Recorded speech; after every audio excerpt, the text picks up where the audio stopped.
Hello दोस्तों, स्वागत है आपका आपके अपने YouTube चैनल केमिस्ट्री विद तेजी सर पर। बच्चों, इलेक्ट्रोकेमिस्ट्री लेसन का आज 20वां एपिसोड है, जिसमें हम टॉपिक पढ़ने जा रहे हैं मानक हाइड्रोजन इलेक्ट्रोड, जिसको हम शी कहते हैं, स्टैंडर्ड हाइड्रोजन इलेक्ट्रोड। बच्चों, ये टॉपिक जो है एनसीईआरटी मतलब सीबीएसई और आरबीएसई के लिए दोनों के लिए बेहद महत्वपूर्ण है। सीबीएसई में तो बोर्ड में ये बहुत बार ये क्वेश्चन पूछा गया है कि स्टैंडर्ड हाइड्रोजन इलेक्ट्रोड, ये मानक हाइड्रोजन इलेक्ट्रोड का सचित्र वर्णन करो, ये बहुत बार पूछा गया है।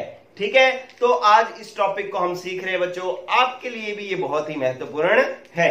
सीखे बच्चों, हम टॉपिक तक पहले पहुंचते हैं।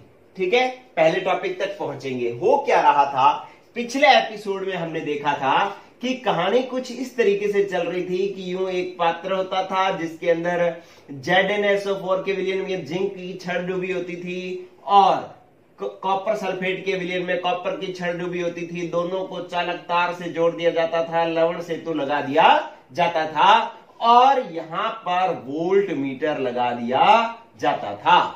ठीक है, तो इन दोनों इलेक्ट्रोडों का, ये देखो, ये क्या था बच्चों, इस side cathode right hand side होता है।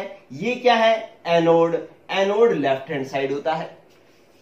ठीक है, तो आप क्या करते थे, गौर करना बच्चों थोड़ा सा। एक इसको इन दोनों को याद रखने के लिए ना आप ये याद रख सकते हो, लॉन आपको बुक्स में कई जगह लिखा भी हुआ है कि लॉन याद रख लो। क्या मतलब कि लॉन, L फॉर लेफ्ट। ठीक है, इस लेफ्ट साइड क्या होगा, O फॉर ऑक्सीडेशन होगा। ऑक्सीडेशन का मतलब ऑक्सीकरण होगा, और ऑक्सीकरण होगा तो आप A फॉर उसको क्या कहोगी, एनोड। जिस पर ऑक्सीकरण होता है उसको आप क्या कहते हो, एनोड। और N फॉर नेगेटिव। नेगेटिव का मतलब है ये कैसा होगा, माइनस सिरा होगा। ठीक है, तो ये लेफ्ट साइड जो है वो एनोड होगा हमेशा, और इस पर क्या होगा, ऑक्सीकरण होगा, और इसको हम क्या कहा करेंगे, एनोड, और ये नेगेटिव चार्ज होगा। ठीक है, इसके अपोजिट अगर इस साइड बात करें तो इसका उल्टा बोल दो, लेफ्ट का उल्टा राइट। ठीक है, और ऑक्सीडेशन का उल्टा रिडक्शन। ठीक है, और एनोड का उल्टा कैथोड, और नेगेटिव का उल्टा पॉजिटिव। तो इसका मतलब है कैथोड हमेशा राइट साइड में होगा, उस पर रिडक्शन होगा और वो पॉजिटिव इलेक्ट्रोड होगा। जो एनोड होगा वो लेफ्ट साइड में होगा, ऑक्सीडेशन होगा, एनोड कहलाएगा, और चार्ज कैसा होगा, नेगेटिव होगा। ठीक है, तो ये बात थी। अब आपने क्या करते थे कि इसका सेल पोटेंशियल या इसका सेल का विभवांतर जो है हम इस तरीके से निकाल लिया करते थे कि ई सेल नोड बराबर हो जाता था हमारे पास E node cathode minus E node anode. ठीक है, तो आप क्या करते थे, ये जो सेल का विभवांतर जो है ना, ये विभवांतर तो हम इस वोल्ट मीटर से ज्ञात कर लेते थे कि कैथोड का मानक अपचयन विभव और एनोड का मानक अपचयन विभव घटा लेते थे, तो आपके पास सेल का विद्युत वाहक बल या विभवांतर आ जाता था, सेल का विभवांतर आ जाता था। ठीक है, लेकिन इसका मतलब है ये तो जो है हम किससे निकाल सकते थे, वोल्ट मीटर से जो है हम इसको ज्ञात कर सकते हैं, वोल्ट मीटर से इसको ज्ञात कर सकते हैं। ठीक है, इन दोनों के अंतर को। लेकिन अगर किसी एक इलेक्ट्रोड का इसका मान ज्ञात करना हो, इसके मानक अपचयन विभव का मान ज्ञात करना हो, या इसके मानक अपचयन विभव का मान ज्ञात करना हो, तो हम कैसे करें। ठीक है, अंतर तो हम किससे ज्ञात कर सकते हैं, वोल्ट मीटर से ज्ञात कर सकते हैं, दोनों का अंतर तो। लेकिन किसी एक का, इस इलेक्ट्रोड का मानक अपचयन विभव ज्ञात करना हो या इसका ज्ञात करना हो, तो हम कैसे ज्ञात करें। ठीक है, तो एक तरीका है बच्चों, क्या करें हम, क्या ऐसा कर सकते हैं कि ई सेल नोड, ठीक है, इसको हम ऐसे ज्ञात कर सकते हैं कि यहां पर मान लो मुझे जो है वो क्या करना है कि कैथोड का मानक अपचयन विभव मुझे ज्ञात करना है। ठीक है, और ये है ई नोड एनोड। ठीक है, तो एक तरीका है कि ये तो मेरे पास क्या है, मैंने इसको वोल्ट मीटर से ज्ञात कर लिया, इसको मुझे ज्ञात करना है। ठीक है, अगर ऐसा हो कि इसके साथ जो एनोड है ना, ये अगर पहले से ज्ञात हो, मतलब ये पहले से नॉन हो, तो इसका मान निकल सकता है। कैसे करोगे कि ये आप वोल्टमीटर से निकाल लोगे, इसका मान निकालना है, ये हमें पहले से ज्ञात हो, तो हम क्या करेंगे, इसको इधर ला करके इसके साथ जोड़ करके और इसका मान कैथोड के मानक अपचन विभव का मान ज्ञात कर सकते हैं। और अगर मुझे एनोड के मानक अपचन विभव का मान ज्ञात करना होता तो ई सेल नोड बराबर ई नोड। एक चीज और देखना कि कैथोड राइट साइड में होता है तो मैं इसको आर लिख सकता हूं, minus E node anode left side में होता है तो मैं इसको एल लिख सकता हूं। तो इस आर का मतलब है ये कैथोड है, एल का मतलब है ये एनोड है। ठीक है, तो आप जो है इससे घबराएंगे नहीं। चलो बच्चों, फिर क्या करना है अपने को कि देखो अब क्या करना है कि इसके अंदर ये तो आपने वोल्टमीटर से ज्ञात कर लिया, अब एनोड का मानक अपचन विभव आपको ज्ञात करना है, तो आपको क्या होना चाहिए, ये ज्ञात होना चाहिए, ये ज्ञात होना चाहिए। ठीक है, तो हम क्या करेंगे, इसको इधर ला करके इसका मान ज्ञात कर लेंगे। ठीक है, ये वोल्टमीटर से ज्ञात हो जाता है, ये ज्ञात हो तो इसका मान ज्ञात किया जा सकता है। ठीक है, तो आप अगर किसी एक इलेक्ट्रोड का अपचन विभव ज्ञात करना चाहते हो, कैथोड का ज्ञात करना चाहते हो, तो एनोड का आपके पास ज्ञात होना चाहिए। और यदि आप एनोड का ज्ञात करना चाहते हो तो कैथोड का ज्ञात होना चाहिए। ठीक है, अब ऐसा इलेक्ट्रोड हमें चाहिए जिसका मानक अपचन विभव पहले से ज्ञात हो। इसका मतलब आपने को जो ये दो चीजें चाहिए, एक तो ऐसा इलेक्ट्रोड चाहिए, ऐसा इलेक्ट्रोड चाहिए जिसका मानक अपचन विभव क्या हो बच्चों, ज्ञात हो, आपको ऐसा चाहिए। अब दूसरी बात जो है, आप क्या करेंगे कि एक तो आपको ऐसा इलेक्ट्रोड चाहिए जिसका मानक अपचन विभव ज्ञात हो, दूसरा जो है वो एनोड के रूप में भी काम कर सके और कैथोड के रूप में भी काम कर सके। मतलब जब कैथोड का ज्ञात करना होता वो एनोड के रूप में काम कर सके, और जब एनोड का ज्ञात करना होता वो कैथोड के रूप में ज्ञात काम कर सके। ठीक है, तो ऐसे इलेक्ट्रोड की हमें जरूरत पड़ती है। ठीक है, और ऐसे इलेक्ट्रोड को हम क्या कहते हैं, मानक हाइड्रोजन इलेक्ट्रोड कहते हैं। ऐसे इलेक्ट्रोड को हम क्या कहते हैं, मानक हाइड्रोजन इलेक्ट्रोड कहते हैं। ठीक है, तो आप ये ध्यान रखना बच्चों कि जब आपको किसी एक इलेक्ट्रोड का मानक अपचन विभव ज्ञात करना होगा तो आपको एक उसके साथ ऐसा इलेक्ट्रोड चाहिए होगा जिसका मानक अपचन विभव ज्ञात हो और जो एनोड और कैथोड के रूप में काम कर सके। ऐसे इलेक्ट्रोड को हम कहते हैं बच्चों संदर्भ इलेक्ट्रोड। क्या कहते हैं बच्चों, संदर्भ इलेक्ट्रोड कहते हैं। ठीक है, तो मतलब अगर इसके संदर्भ को इंग्लिश में कहते हैं रेफरेंस, मतलब कैथोड का ज्ञात करना है तो इसके रेफरेंस में एनोड ऐसा होना चाहिए जिसके मानक अपचन विभव का मान ज्ञात हो, तो एनोड यहां पर रेफरेंस इलेक्ट्रोड के रूप में काम करेगा। और जब एनोड का मानक अपचन विभव ज्ञात करना होगा तो कैथोड ऐसा होना चाहिए जिसके मानक अपचन विभव का मान ज्ञात हो, तो ये संदर्भ इलेक्ट्रोड के रूप में काम करेगा। ठीक है, और संदर्भ इलेक्ट्रोड के रूप में किसे प्रयुक्त किया जाता है, मानक हाइड्रोजन इलेक्ट्रोड को प्रयुक्त किया जाता है। ठीक है, तो अगर आपसे पूछ लिया जाए कि संदर्भ इलेक्ट्रोड किसे कहते हैं, तो आप कहोगे कि किसी इलेक्ट्रोड के सापेक्ष लिया गया दूसरा इलेक्ट्रोड जिसके मानक अपचन का विभव का मान पहले से ज्ञात होता है और जो एनोड और कैथोड दोनों के रूप में प्रयुक्त किया जा सकता है, उसे संदर्भ इलेक्ट्रोड कहते हैं। और संदर्भ इलेक्ट्रोड के रूप में किसे काम में लिया जाता है, मानक हाइड्रोजन इलेक्ट्रोड को काम में लिया जाता है। तो ये बात हुई बच्चों कि आपको टॉपिक तक पहुंच चुके हो आप लोग। चलो ठीक है, तो ये बात जो है आपने सीख ली।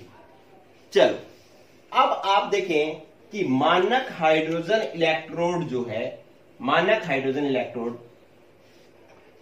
वो आपके पास इसका सचित्र वर्णन अगर आपके पास आ जाए मानक हाइड्रोजन इलेक्ट्रोड, तो आप क्या करेंगे, पेपर में प्रश्न यही आता है कि मानक हाइड्रोजन इलेक्ट्रोड का सचित्र वर्णन कीजिए, सचित्र वर्णन कीजिए। ठीक है, चलो इसका सचित्र वर्णन करते हैं। क्या होता है, ये बहुत इंपॉर्टेंट है, ये बहुत बार पेपर में पूछा गया है, ये डायग्राम काफी बार बच्चों को बनाना पड़ता है। इधर देखें, ये आप एक पात्र लेते हैं, ठीक है, और इस पात्र के अंदर हाइड्रोक्लोरिक अम्ल क्या भरते हैं, हाइड्रोक्लोरिक अम्ल। HCl अम्ल भर देते हैं। ठीक है, इसके अंदर क्या भरते हैं बच्चों? HCl अम्ल, और कितनी सांद्रता पर? 1 m सांद्रता पर इसके अंदर HCl विलयन भरते हैं।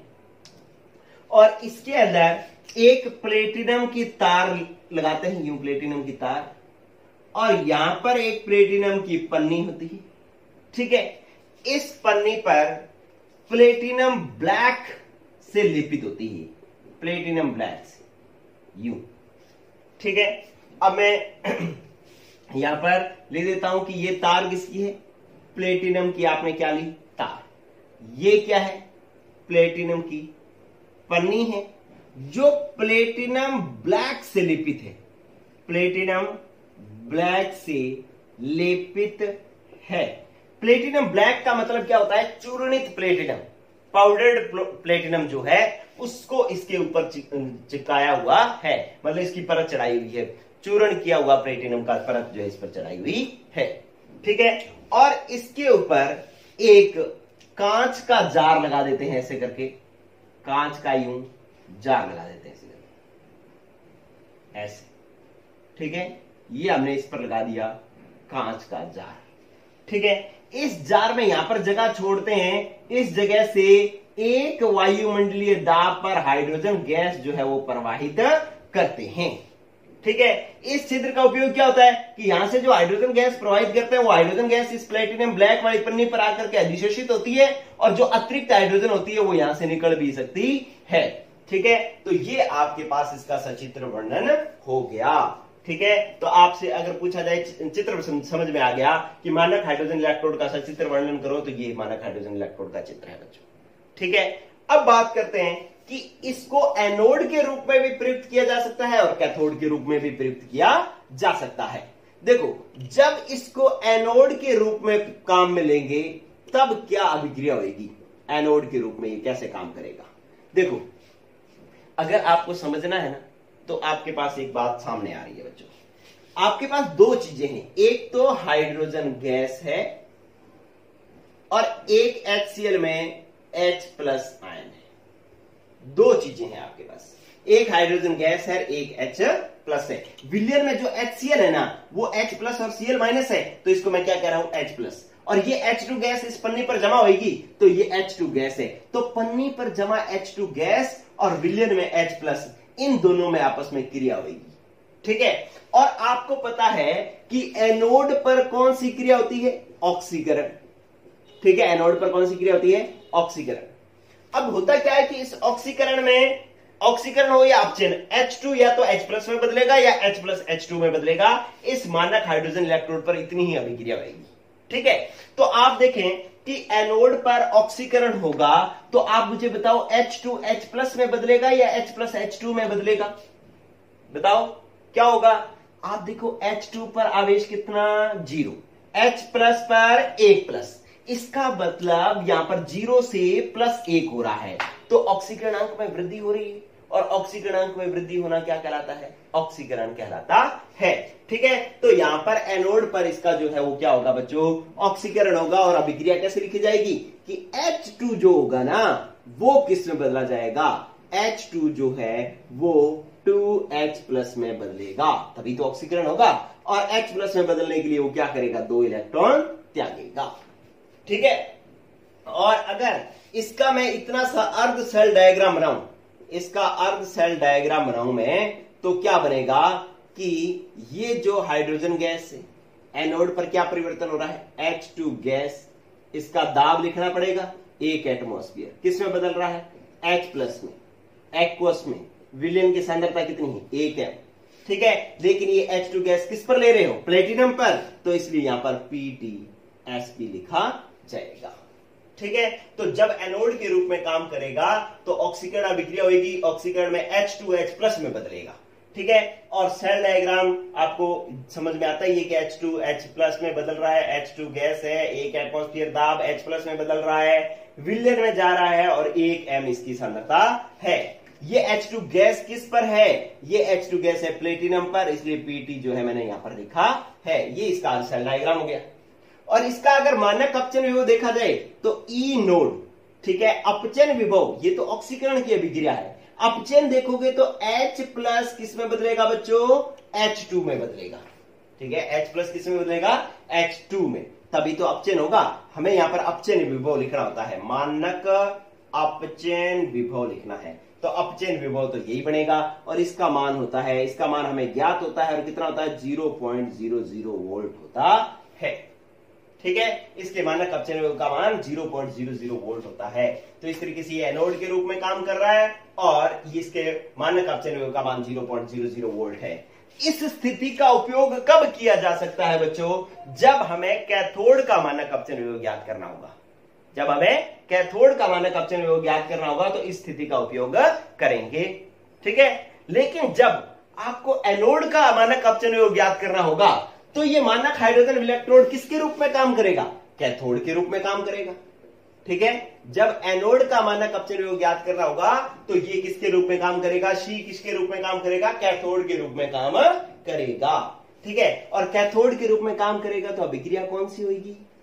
अपचयन अभिक्रिया होगी। ठीक है, अपचयन अभिक्रिया में बताओ H2 H प्लस में बदलेगा या H प्लस H2 में बदलेगा? बताओ। ये प्लस 1 यहां पर 0 आवेश, इसका मतलब यहां से प्लस से 0 और प्लस आवेश कम हो रहा है, प्लस आवेश कम हो रहा है तो क्या होगा?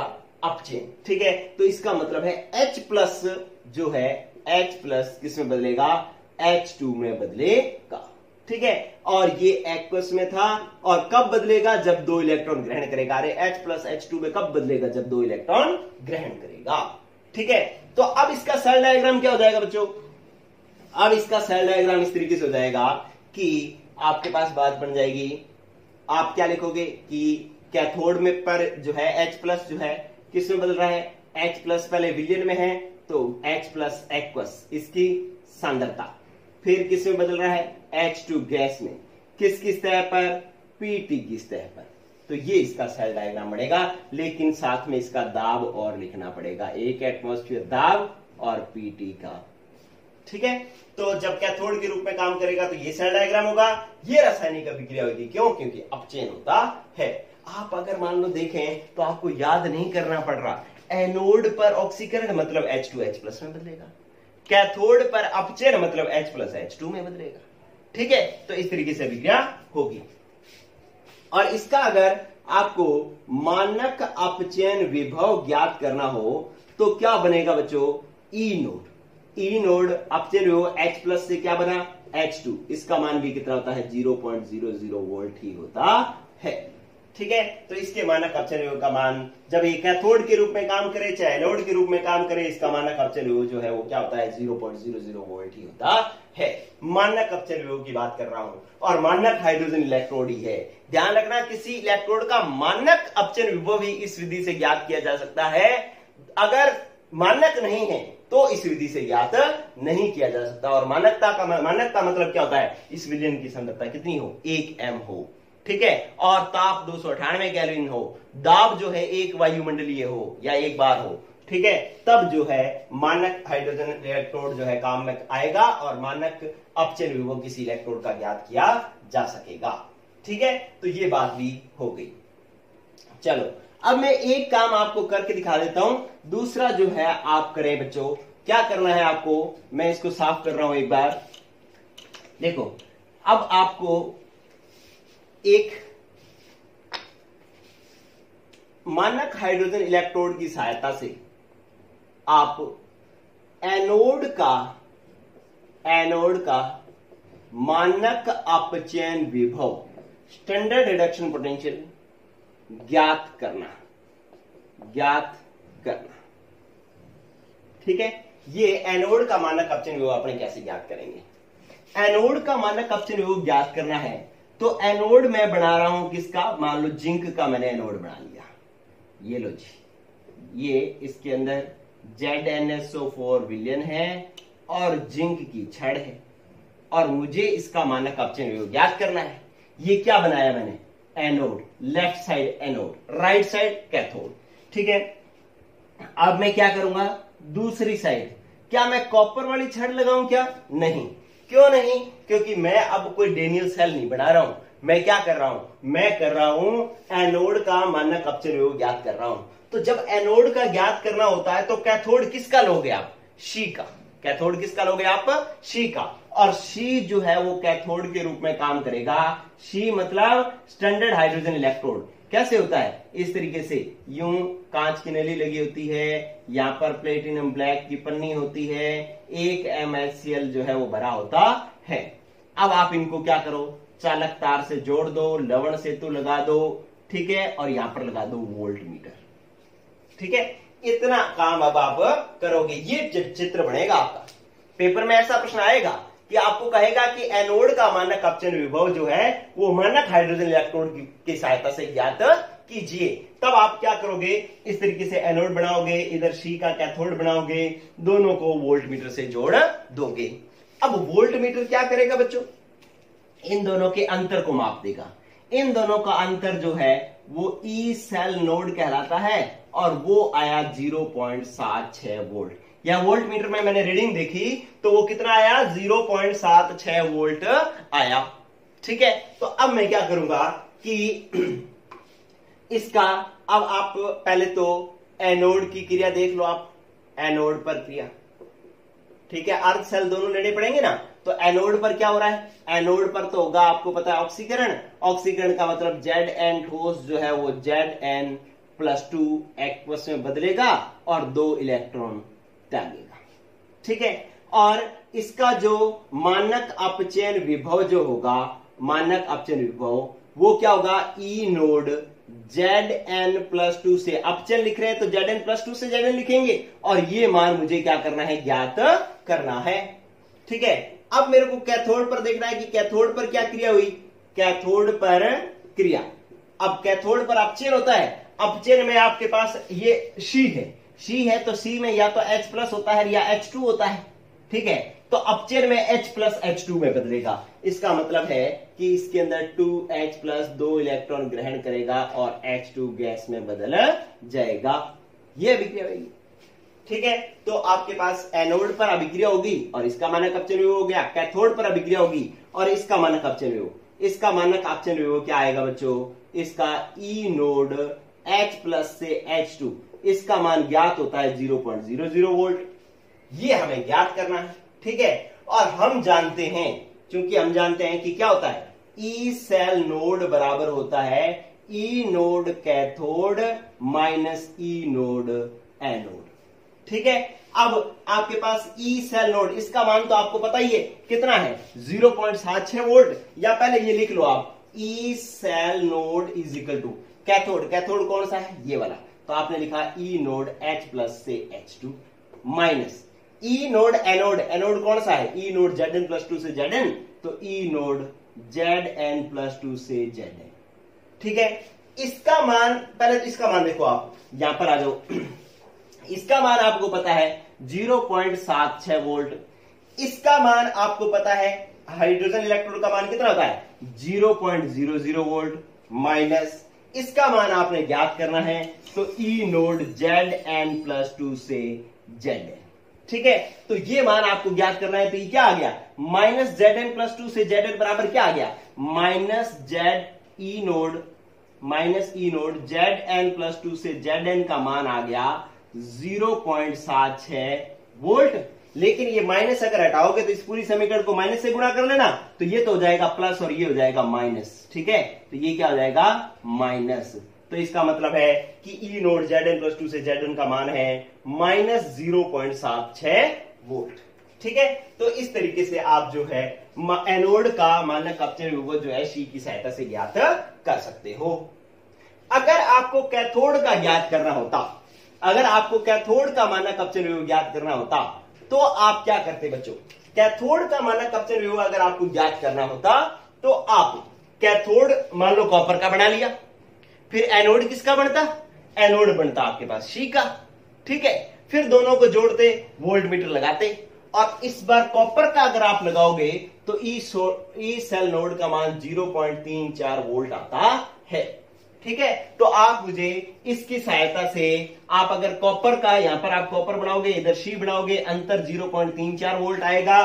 फिर आप मुझे कैथोड का मानक अपचयन विभव ज्ञात करके बताओ, और बताओ कि कमेंट बॉक्स में बताना कि कितने लोगों से ये हो गया था। ठीक है, आप कॉपी में जैसे मैंने पूरा बनाया, डायग्राम भी बनाना है, ये समीकरणें भी लिखनी है, ये भी लिखना है, ये भी लिखना है, ये पूरा लिख करके और मुझे बना करके बताना कि कितने लोगों से ये हो गया। ठीक है बच्चों, तो आज के लिए इतना ही। आपने कैथोड और एनोड का मानक अपचय जो है वो इस तरीके से ज्ञात करना है, मानक हाइड्रोजन इलेक्ट्रोड की सहायता से।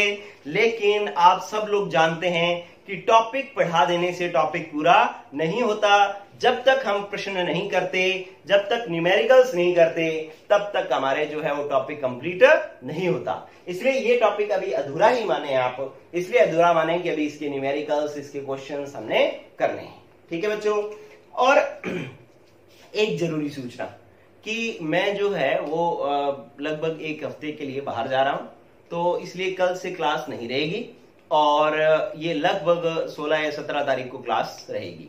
तो तब तक आपको अपनी पढ़ाई नहीं रोकनी है। जो इलेक्ट्रोकेमिस्ट्री में जो पीछे चल रहे हैं वो अपने एपिसोड्स पूरे कर लें, और जिन्होंने पूरे कर लिए हैं वो सॉल्यूशन को देख लें, जिन्होंने सॉल्यूशन देखा हुआ है वो कोऑर्डिनेशन कंपाउंड देख लें। ठीक है, तो इसलिए आपको क्लास जो है वो अपनी पढ़ाई जो है वो नहीं रोकनी है। और दूसरा सबसे महत्वपूर्ण काम करना है आपको, जो मेरे लिए करना है, वो क्या करना है कि आपने मेरी जो पुरानी वीडियोस हैं जो जो आपको अच्छी लगती हैं, इन 6 दिनों में डेली आप मेरी एक वीडियो जो है अपने फेसबुक, अपने जो व्हाट्सएप, इन सब पर जो है वो शेयर करेंगे और ज्यादा से ज्यादा सब्सक्राइबर बढ़ाने की कोशिश करेंगे। ठीक है, तो आप लोग जो है वो इस टॉपिक को कर लें। इसके पीछे जो मैंने न्यूमेरिकल्स करवा रखे हैं उन सबको जो है रिवाइज भी कर सकते हैं। ठीक है, तो वीडियो को इन 6 दिन में आपको ज्यादा से ज्यादा शेयर करना है। और तब तक के लिए बाय बाय, और मैं जल्द ही वापस आकर के इस चैप्टर को कैरी करूंगा। ओके बच्चों।